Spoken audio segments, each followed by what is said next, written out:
To make a new payment, log in to your BOB mobile app using an account that has the necessary permissions to make a payment.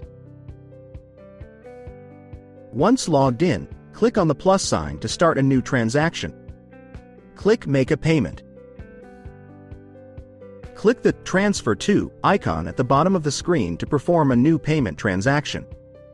Please note that all previous payments are also shown here and ready for reuse. Click the From section and select from one of the accounts to send funds from. Click Business Product and select an appropriate product for this transaction. Click Transfer To and select one of your saved beneficiaries. Enter an amount, and if needed, change the currency and value date. Accept the terms and conditions, then click Submit. Review the transfer details. Then, click Confirm. You will then see a notification that the payment has been initiated successfully and sent for authorization. Click the X button to return to the dashboard.